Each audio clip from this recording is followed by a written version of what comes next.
Hello ladies and gents, PepperBelly here, and I think it's about time that I start to actually dive a little bit more into Interstellar Marines on a critical critique type of mindset, because most of the time, every time I talk about this game, I always have positive remarks, or I'm talking about things, and I will obviously delve into some of the negatives as well, and some things I don't like, but I haven't actually really made a video in which I actually sat down and decided to pick apart things I absolutely didn't like from Interstellar Marines.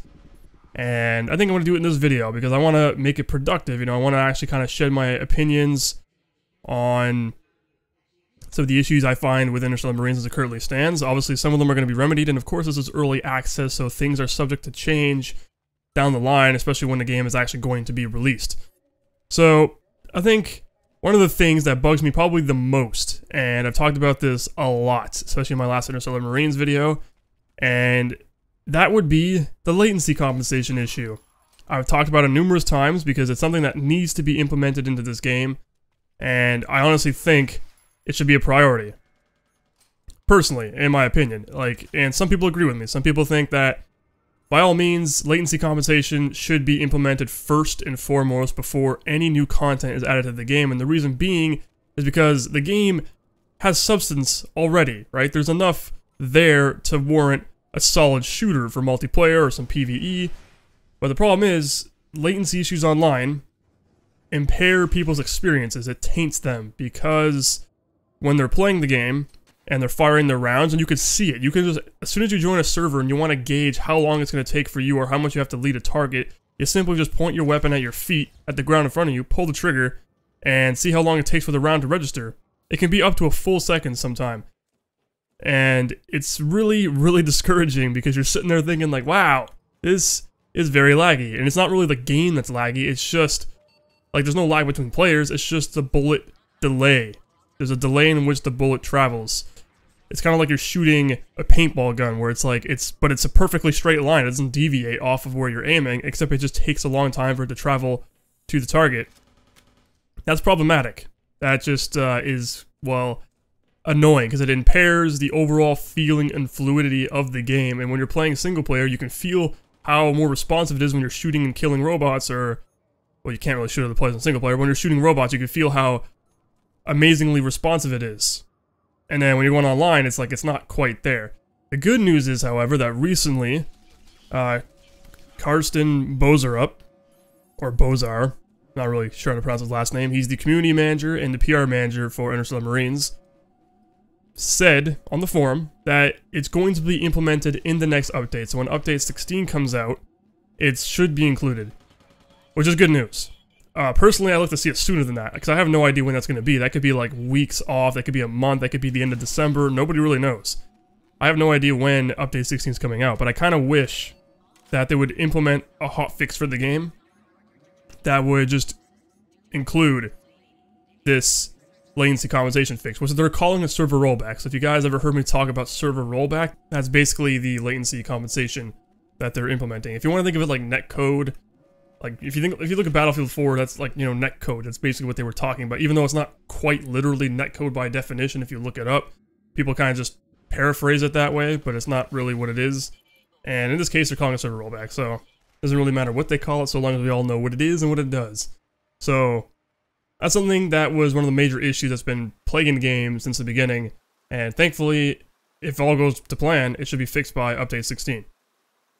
Now, one other minor gripe, which doesn't really translate into something I dislike with the game, because honestly, I couldn't really care less about it, and it's the inclusion of a crosshair. Now, I know it sounds extremely weird. It's like, why would you bring up a crosshair in a tactical shooter? And, well, most tactical shooters do have a crosshair, but you're kind of thinking, like, why does it really matter? And I think it's kind of weird when you think about it, right? Because you're an Interstellar Marine. If you're looking at the overall concept and the lore of the game, you're an Interstellar Marine, you're basically a Special Forces operator, the best of the best.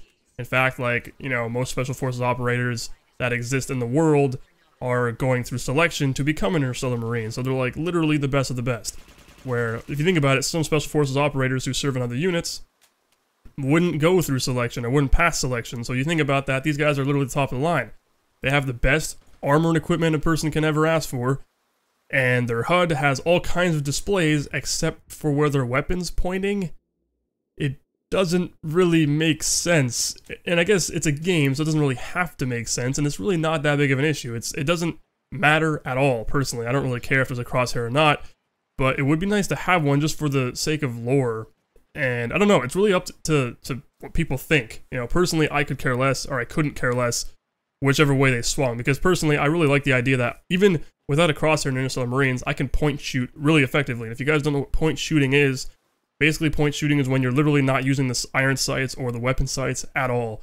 You just look at a target, you point your weapon there, and you pull a trigger. And you usually have the weapon shouldered, you're not firing from the hips. So a lot of games tend to get that engraved in your mind, like, oh, I'm hip firing, even though in reality, you're firing it from your shoulder, you're just not aiming with your weapon down the sights. That's called point shooting. That's a real thing. It's used in close quarters because aiming down your sights obstructs view when engaging targets in confined spaces. Because you need your peripheral vision. You need to be able to see over top of the weapon and just shift the weapon and point it directly at the target and pull a trigger to put it down. The only time... In fact, this is actually where the if you ever heard of the... Well, I'm pretty sure most of you guys know what it is. The EOTech holographic sight. It's basically like the square-looking red dot that has like the circle with the dot in the middle. It's an iconic weapon sight in most shooters nowadays.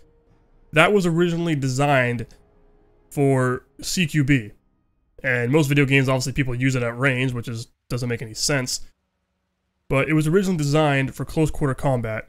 And the whole point of it was to have both eyes open. So when you're looking through it, your eyes will naturally kind of make the silhouette, the outer rim of the holographic sight, kind of fade out and blur.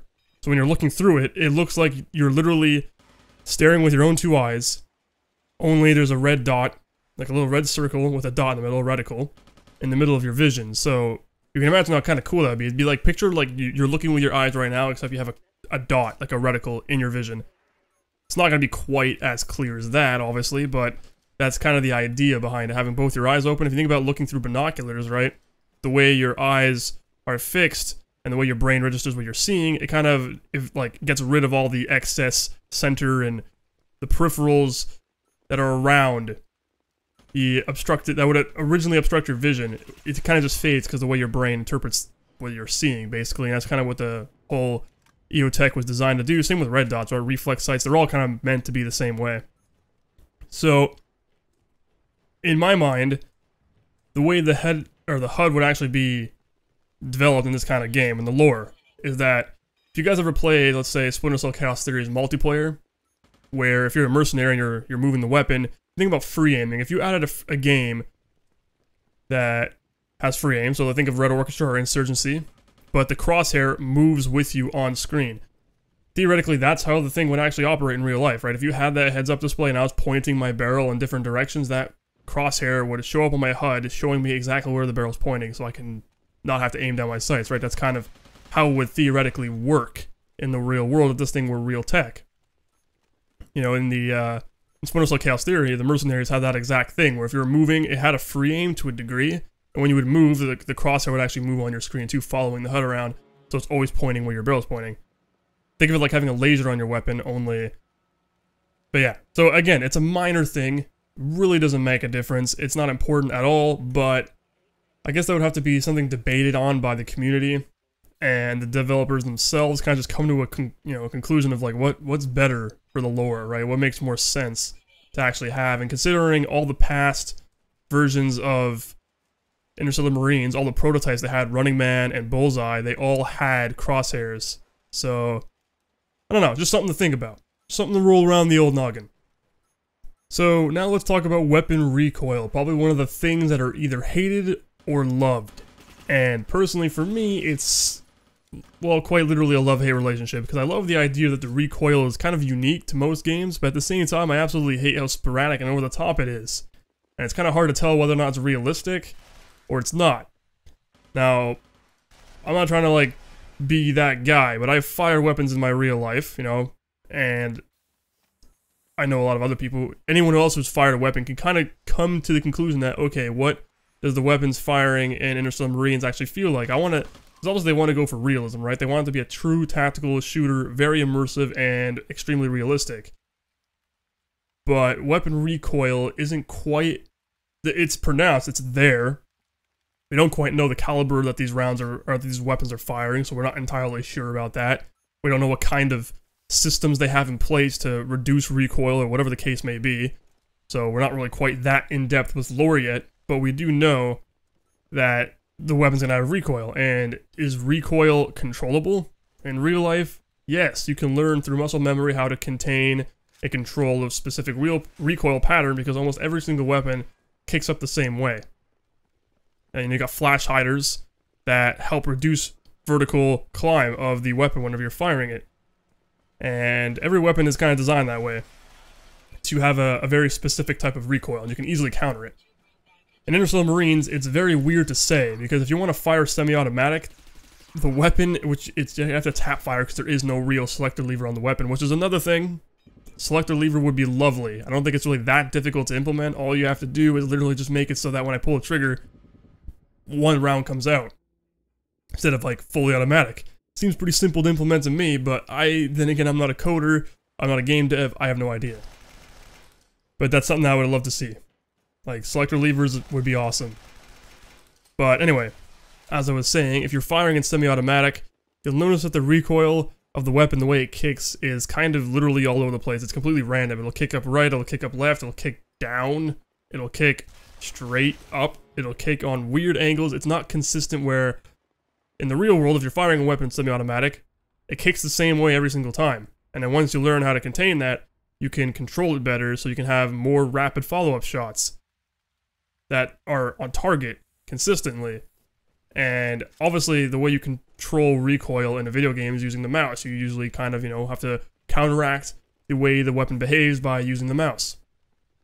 In Interstellar Marines, it's kind of unpredictable, so you don't really know where the weapon's going to be pointed after you pull the trigger, which is what some people don't like. They don't like the fact that it's unpredictable, because in real life, a weapon's behavior isn't unpredictable unless you have a problem where the weapon just keeps firing off and you got like stoppage issues and stuff like that. Or the gun's got like a running gun moment, which happens, which is when the weapon won't stop firing. It's usually more related to machine guns than it is for the rifles and stuff. But, yeah, it's unpredictable. It's too unpredictable. And then, in addition to that, when you're firing from the shoulder, so when you're point shooting, or firing from the hip, if you want to use that term, it's a little bit higher, which is weird. And shooting from the shoulder, it's surprisingly effective, and that's a good thing, because in reality, it is. But at the same time, it's got this very weird, kind of bouncy... It's hard to explain. It's like when you're shooting it, it's controlled, but not. And what I mean by that is, like, if you think of most tactical shooters and you're firing it from the shoulder, the crosshair will spread, your screen will stay put, but then... the rounds, the weapon will look like it's still pointed straight, but then suddenly bullets stray off in all directions and spread, which makes no sense because your weapon's still pointing straight. Interstellar Marines does an excellent job where if you're firing it from the shoulder, your screen and everything will move. So the weapon will point in different directions, and I actually kind of prefer that because, in a sense, your weapon is firing it, or the bullet will go where your weapon is pointed. Which is perfect. Because a lot of games get that wrong. I've talked about this in the past about random spread and how it's completely bullshit and none of it makes any sense. In this game, the round goes where your bullet is pointed. So instead of it being, I'm shooting, my screen stays perfectly still, and my gun kind of recoils, right? You see the weapon recoiling, and then you see a round like hit the bottom left of your, your screen or the bottom right, and they're spraying all over the place, right? The spray pattern is just insane. But the weapon on your screen's pointed straight. Makes no sense, right? And just on the Marines, the way they do it is your screen will actually shift to the left. So I fire it, my screen will bounce, aim a little bit to the left, which is just a few degrees, but that's enough to make it simulate that, okay, now my round's gonna go there instead of deviating randomly, right? You're basically, the rounds will always go where the weapon's pointed, and it'll just shift your screen in the area around the spread. So if you think about it, in Call of Duty sense, let's just say Call of Duty, alright? When you're firing from the hip in that game, it's retarded. You'll have let's say you have a sniper rifle. Here's an example, a semi-automatic sniper rifle. When you're firing it, the way from the hip, the spread, the bullet will literally land 2 feet in front of you on the ground sometimes, which makes like no sense at all. Like, What? How does that happen? My barrel's pointed up at the guy in the building, but the bullet, like, it just curved down. You know, ballistics, no, it doesn't exist in this game. Makes no sense. But with Interstellar Marines, if you added Interstellar Marines mechanics to that, basically what happens is you're firing it, the round would land on the target initially, but then the actual screen would point towards the ground. So when you pull the trigger, the round will hit the ground, but that's because your screen's pointed there. If that makes any sense. Hopefully that makes sense. My point is, it'll point the weapon where the round's going to go next. Or your screen, with the weapon. But that also kind of adds this weird element that your weapon and your screen is attached together. And if you think of games like Arma 3, where it does an excellent job of mimicking what it's like to actually hold a weapon, because you're running around, your vision isn't affected, right? If you're looking at the horizon, you're running, your eyes are going to be straight, but the weapon will be bobbing all out in front of you, right? Arma 3 does an excellent job of that, where Interstellar Marines, when you're aiming through your sight, the whole screen shifts, everything shifts.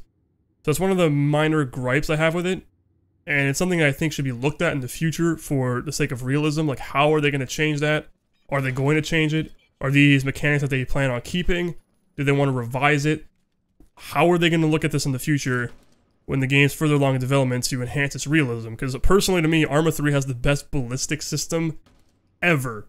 It's incredibly realistic. The way the weapons handle is incredibly realistic, because the weapon actually moves independent of the screen. So you keep and retain your vision, but at the same time, you have to actually adjust your weapon itself to get on target, which I prefer, personally. It's pretty awesome.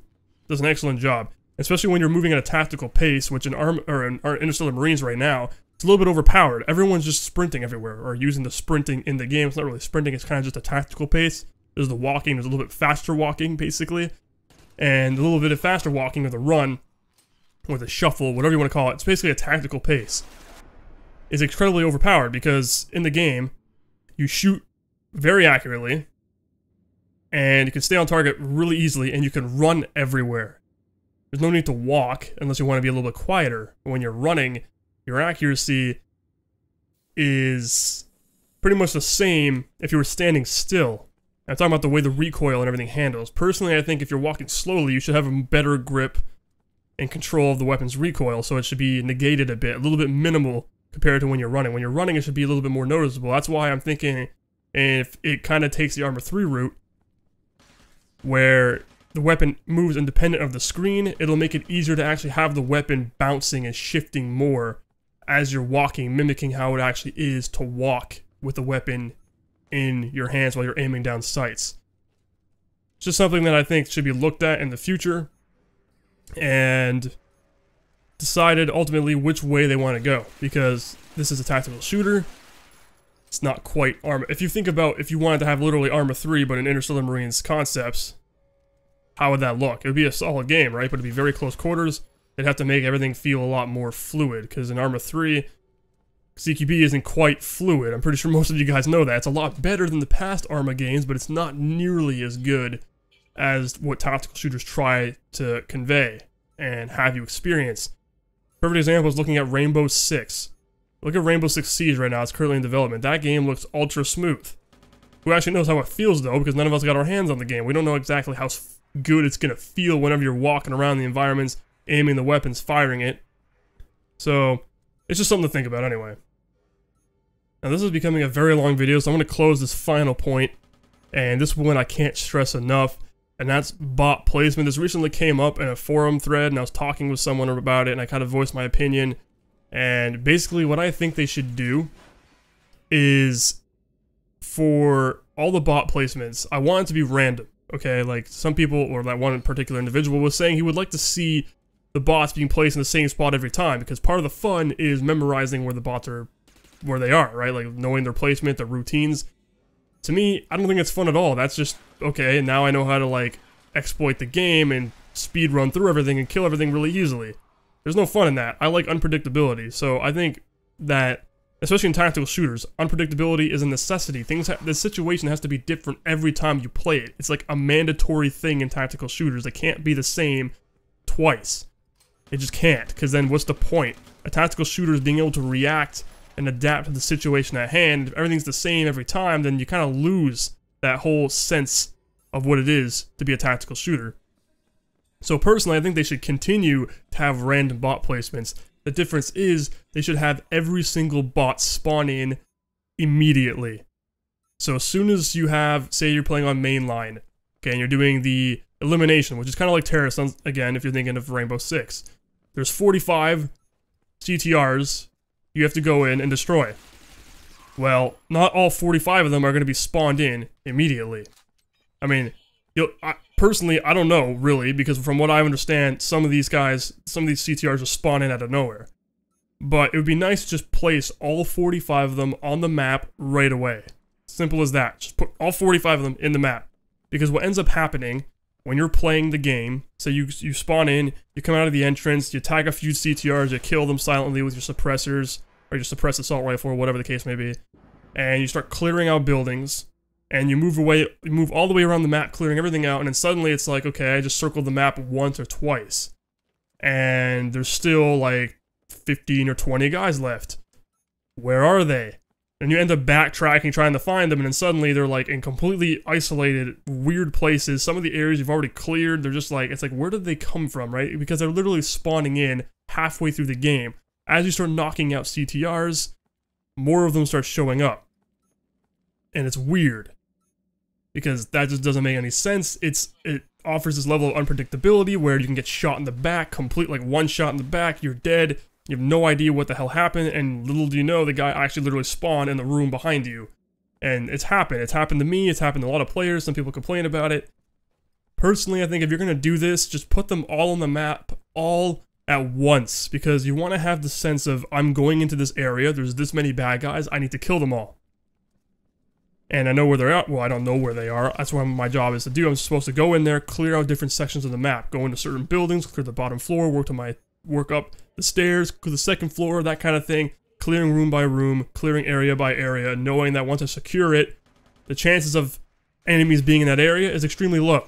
Not to say they can't run there, right? If I start circling around the map and these guys kind of just go off on their own patrol and suddenly they end up in the room that I just cleared out, then so be it. But don't have them spawn in that room. It's better to have it so you know there's a strong probability that the area you just cleared is going to remain cleared as you progress through the entire environment, killing off more bad guys. That's the point. You want to have that sense of progression where I'm clearing and neutralizing threats as I'm moving through the environment. That's what you want. That's how it's traditionally conducted in real life. So I can understand if you're looking at Interstellar Marines from the sense of its lore where, oh, we gotta have the best of the best, unpredictable everything, right? Like, who knows, shit can drop from the sky and just kill you. Like, that level of unpredictability where you have to react instantaneously and overcome and adapt. I can get that, right? I can understand that.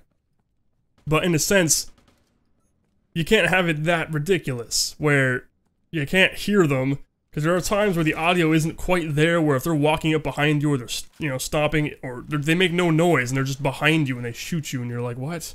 It's weird. And there's no real way to adapt to that when you're playing solo or when you have a team, especially with the lag issue, the bullet lag, the latency compensation. It makes it very difficult to react to spontaneous threats because you'll turn and shoot but your rounds won't land on target, that kind of thing. So it all kind of works hand in hand. That's why I'm always saying these things should be addressed pretty much right away to just alleviate this issue, because the game is incredible as it is right now, right? It's a lot of fun. It's a solid game. It works. It's not the most optimized game ever, but it runs. It's solid. It has great fluid controls. Probably the best mouse and movement controls I've felt in a tactical shooter in ages. In fact, doing my SWAT 4 playthrough, it makes me wish it had the controls, the smooth mouse controls of Interstellar Marines with the movement of Interstellar Marines, because it's quite good. They're very similar. If you actually look at SWAT 4 and you look at Interstellar Marines, they have a very, very similar movement style, because you got the simple walk and you got the jog, or the run or the tactical pace. The only difference is the way the weapons actually handle and the way the weapons behave. But the overall concepts and looks are fundamentally the same. So, I don't know, it's stuff that I think should be addressed, and soon, because to me, if you're going to be building a game, you should build the foundation before you start building up the structure, right? Like, you want to have the foundation set in stone, so everything is working as it should be, so you can add content, which is basically the structures and the building and the fancy architecture to the top of it. What they seem to be doing right now is adding extra content that's flashy to new people that draws in consumers, which is what they need. So I absolutely understand that. They need more people to be buying the game and playing it so that it can fund their development, right? They're trying to bring in new people, but at the same time, if you're bringing in new people and they're not really sticking around because there's smaller issues, like, it's cool, the content's fantastic, Neurogen Incident, awesome. The new additions of Tactical Incursion, where it's all the co-op missions, those are freaking sweet, right? You're playing them, it's a lot of fun. It's excellent. But it's plagued by these tiny little issues that people like me and a lot of other people tend to notice, and it just kind of deters them away from wanting to continue playing the game. And if the game had this solid foundation of good network, or latency compensation, little things like that that can improve the overall feeling of the game, then they're more likely to stick around, even though there's not that much replayability in terms of unlocking weapons, gadgets, that kind of stuff. There's not really a lot of replayability in that aspect. There's an actual word for it, I can't really think about it right now. But other than that, the game is solid, so they just need to fix those issues so that when new players come in, they're more likely to stick around instead of being deterred from those minor issues. And the thing is, my friends personally who play it, they can't stand it. Like, I can put up with it because I have a true passion and love for what this game can become, and I want to keep playing because I personally love this kind of stuff. You look at my friends, they play it and they're like, okay, well, it's kind of cool, it's a great concept, but it plays like crap because of these small issues, and because of it, I don't want to be bothered, and I don't want to be here. So yeah, sure, by all means, ZPS, 0 Point Software, got the money of my friends, but at the same time, they're not quite sticking around, and they don't want to play it, and they're kind of waiting for the game to become better. Well, think about if the game was actually working as intended, you know, like it had a great structure, great foundation to giving it solid gameplay, even with the limited content it has. Those people would be more inclined to share with others, like, oh yeah, this game is pretty sick, this is an early access title, but look how freaking smooth it plays out, even with this limited content. At least in my mind, that's my logical thinking for it anyway. That's just what I'm interpreting of what would be a good game experience. So long as the game itself runs well, then content can be minimal, and it can still retain a fun experience. And that's what ultimately I would love to see Interstellar Marines achieve in the near future, so that they can finally focus on delivering more content and focusing their development on more important things. Because obviously this is incredibly important now, but at the same time, it's more important to develop additional content to actually grow and expand the game, to turn it into what it has to be. This is more or less a mechanic issue, or a mechanical problem with the actual game. It's mechanical performance, the way it actually handles. So, that pretty much wraps up my video, guys. I'm coming up on 28 minutes. Quite the ramble. I haven't done a video like this in a very long time. If you stuck through the entire thing, I commend you, because you are awesome. And I'm going to end the video here, guys. So, my name's PepperBelly, and I will see you guys on the next one.